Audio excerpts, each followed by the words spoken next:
Bagaimana kabarnya hari ini? Alhamdulillah baik. Baik, sebelumnya saya sudah menerima intake diplom ya. Kamu kirimkan ke email ya. Baiklah. Sekarang sesi konseling kita hari ini akan dimulai ya. Apakah kamu sudah siap? Insya Allah siap. Sebelumnya melakukan sesi konseling ini, alangkah baiknya kamu memperkenalkan diri dulu ya. Baik, perkenalkan nama saya Mita, alamat saya dari Kaum. Baik. Akan juga perkenalkan terlebih dahulu ya. Perkenalkan nama saya Regianto Permana, berstatus mahasiswa semester 5 ya. Berkuliah di Universitas Muhammadiyah Tasikmalaya. Alamat saya dari Cigalontang. Sebelum sesi konseling ini dimulai ya, apakah ada yang ingin ditanyakan kepada saya? Saya ingin bertanya, berapa lama sesi konseling ini akan berlangsung dan berapa sesi? Jadi sesi konseling itu ada 3 sesi dengan waktu 40 menit per sesi. Jadi jika permasalahan kamu ini belum terselesaikan di sesi sekarang, maka akan dilanjut ke sesi selanjutnya ya. Sesi konseling ini bersifat pribadi atau rahasia, sehingga hanya aku dan kamu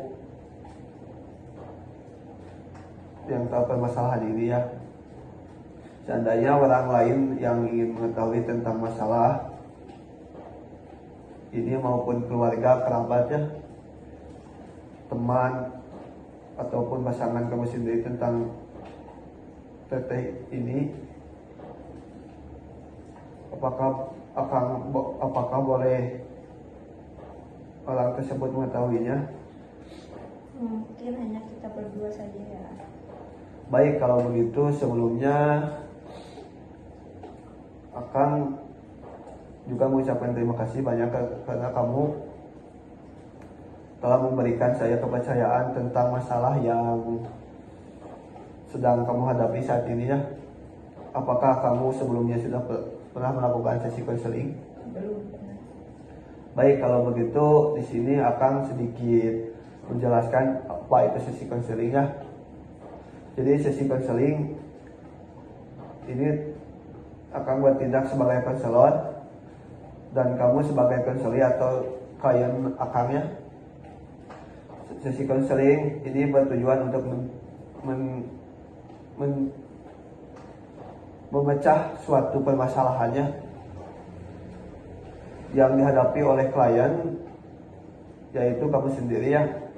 Baik, untuk membersihkan waktu silakan Dede untuk menceritakan masalahnya. Saat ini saya tuh kelas 9 SMP ya, sudah mau ke SMK atau SMK. Nah, saya tuh bingung antara mau SMK atau SMA gitu. Jadi Dede itu bingung memilih untuk melanjutkan sekolah ya, antara SMA atau SMK. Terus keinginan dari diri Dede itu untuk kemana gitu, ke SMA atau SMK ya? Pengennya sih ke SMK, ke SMK. Jadi Dede ingin ke SMP, lebih minta ke SMK ya. Terus kenapa Dede bingung memilih antara SMK atau SMA deh? Soalnya saya tuh takut salah jurusan. Baik, oh iya gitu. Jadi Dede takut salah untuk mengambil jurusannya. Nah, apa yang ingin atau diminati jurusan Dede di SMK atau di SMA? Pengen kalau di SMA pengennya ngambil semacam tekstil. Di SMK pengennya tuh jurusan tekstil. Jadi Dede ingin mengambil jurusan tekstil. Nah, bagaimana cara jurusan di SMA apa? Kalau di SMA mah pengen IPA atau IPS. Kalau SMA IPA atau apa gitu, bahasa ada juga. Pengennya mah IPS kayaknya. Jadi kalau ke SMA Dede ini jurusan ke IPS. Nah, kalau menurut keinginannya dari Ade itu ke SMK, nah ada dan misalkan orang tua atau siapa gitu yang menyarankan Ade untuk kemana gitu? Kalau kata biar kalau sudah lulus tuh langsung kerja gitu. Terus kalau menurut keinginan dari diri saya mah pengennya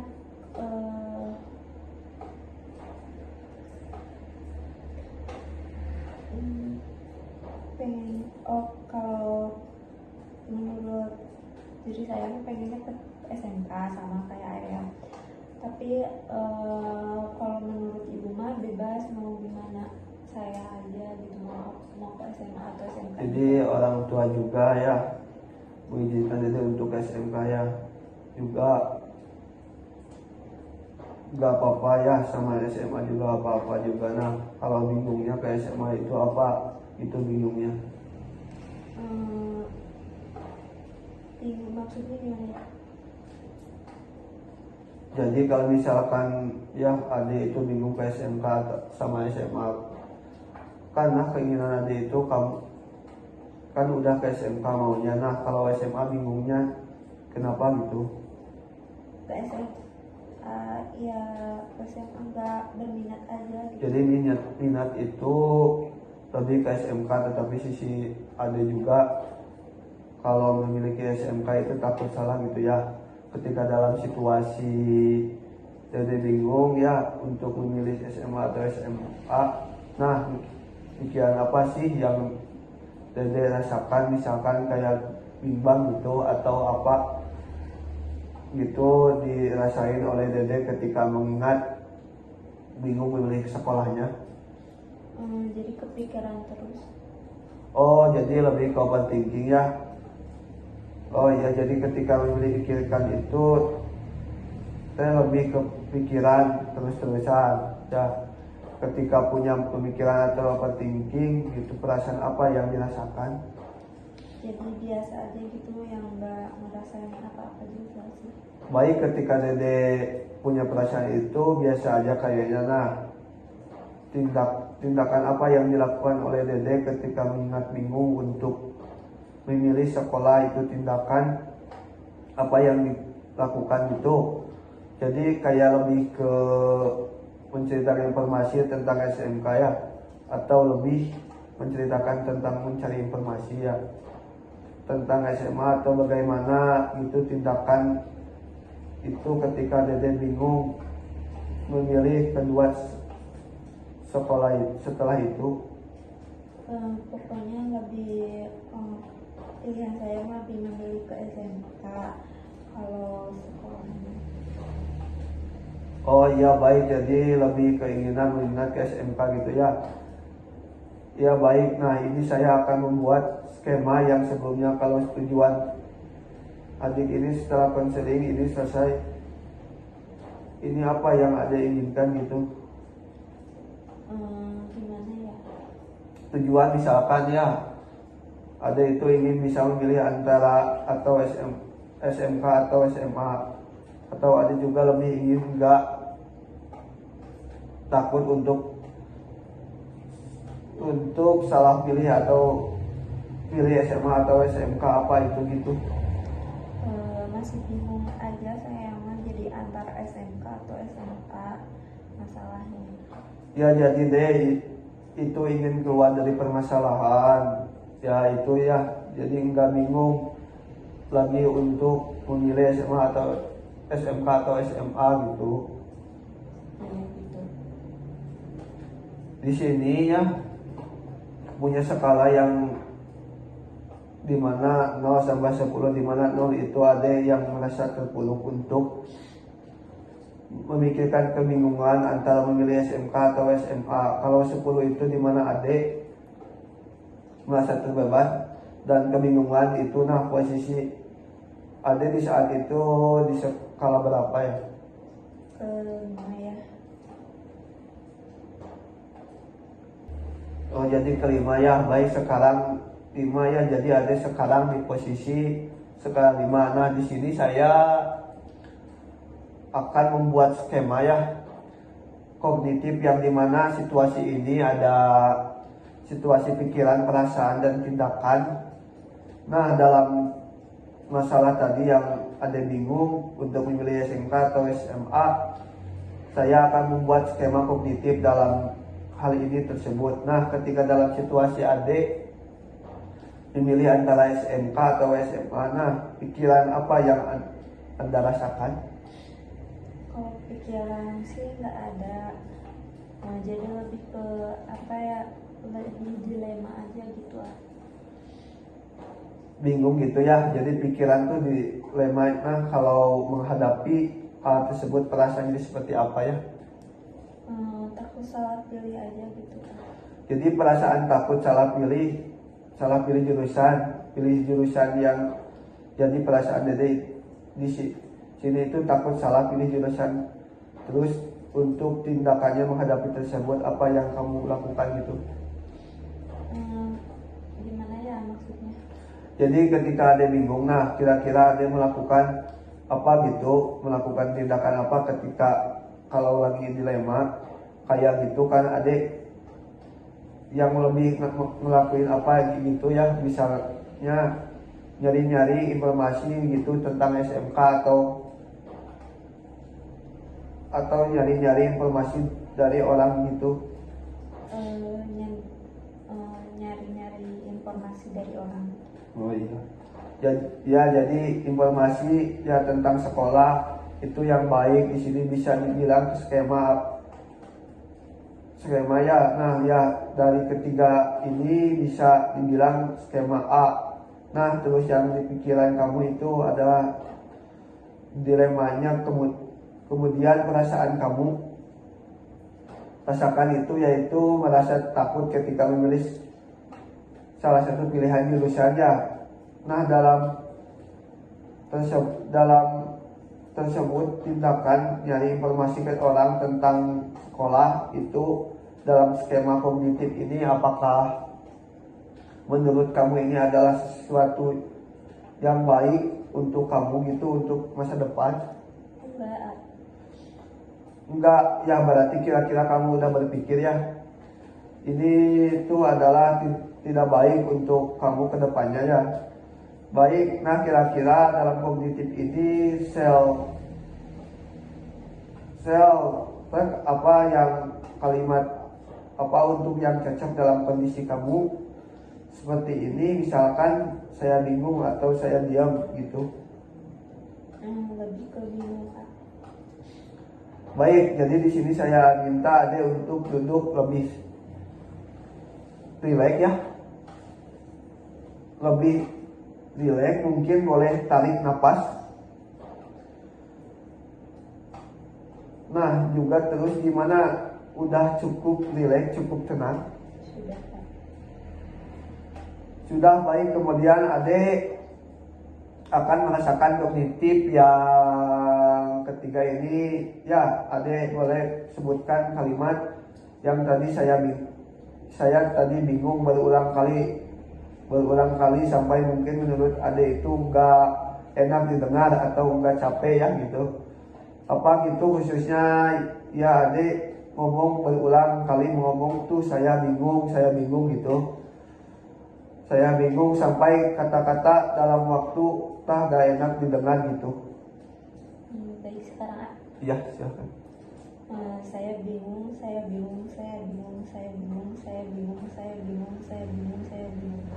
Kenapa berhenti? Gak enak didengar. Baik, dari kalimat itu apa sih yang kamu rasakan? Takut. Jadi ada yang merasa takut ya ketika mengatakan kalimat itu. Yang kira-kira untuk kamu tidak merasa takut. Nah, apa sih yang harus diubah dalam skema ini? Maksudnya? Jadi kan Ade merasa takut ya. Nah, apa sih yang Ade mau dirubah itu dari rasa takut itu? Lebih ke percaya diri. Ya, jadi Ade lebih pengen percaya diri. Baik, untuk bisa memindahkan itu kita bikin lagi skema kognitif B. Ya, nah di sini ada pikiran, perasaan, dan tindakan. Nah, untuk lebih positif dan kognitif A, kira-kira dalam situasi yang tadi ya, apa tadi lebih positif dari kognitif A, kira-kira takut bingung ya. Nah, kognitif dari yang itu mau memindahkan ke B itu untuk positif atau gitu ya. Jadi kita untuk akan merubah kognitif yang tadi ya, yang ini yang kelihatan itu negatif ya. Nah, kita ubah ke lebih ke positif ya. Apa yang akan diubah ke dalam situasi gitu, misalkan ada yang nggak mau, bingung gitu, bingung lagi atau nggak mau, takut lagi gitu. Lebih gak mau takut lagi sih. Jadi nggak mau lebih takut lagi ya ketika ada yang mempunyai tema kognitif yang baru. Nah, perasaan apa yang kamu rasakan? Lebih tenang aja. Tenang ya, baik. Nah, untuk tindakan apa yang akan Ade lakukan gitu, misalkan ada akan terus menerus untuk menceritakan informasi tentang SMK ya atau SMA, apa yang lain gitu. Lebih terus menerus buat nyari informasi. Yang terbaik buat diri Ade, yang baik, oke, bisa saya ulangi ya. Yang mungkin dalam situasi yang kamu untuk memilih sekolah antara SMK atau SMA itu punya niat buat merubah, kenapa berhenti? Udah lebih tenang. Baik, jadi ketika kamu sering mengatakan percaya diri itu kamu lebih tenang ya.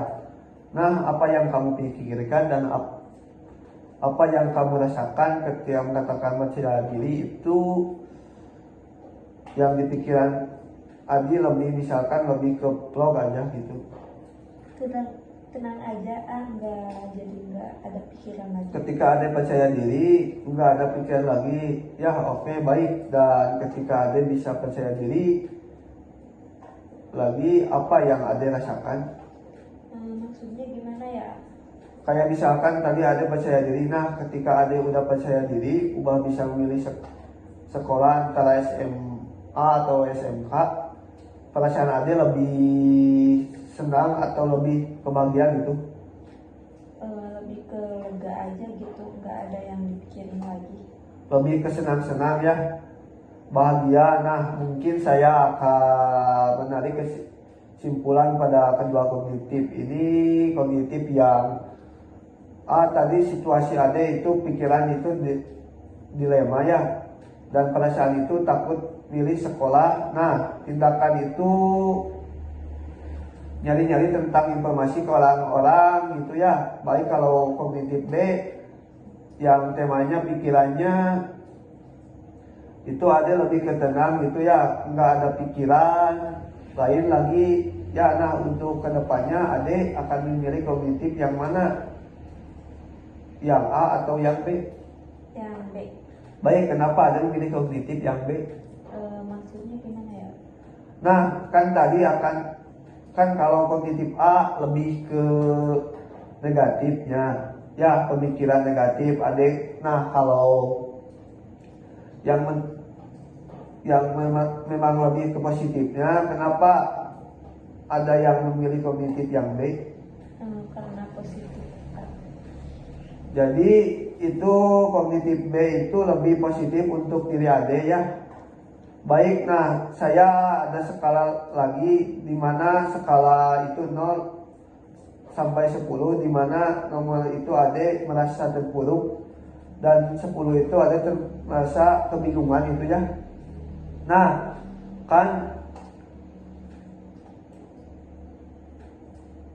kan tadi Ade memilih skala 5 ya. Sekarang kira-kira Ade skala berapa posisi sekarang? Posisi Ade sekarang skala berapa, naik atau tetap? Tetap 5.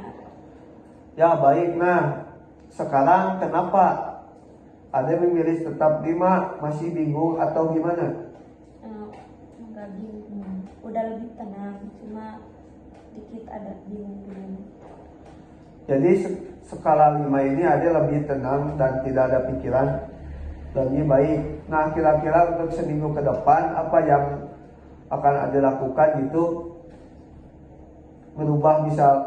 ya akan tadi ada bingung untuk memilih sekolah atau SMK atau SMA. Nah, untuk seminggu kedepannya apa yang akan Ade lakukan, misalnya kayak nyari-nyari informasi lebih dalam lagi tentang SMK atau SMA atau apa gitu.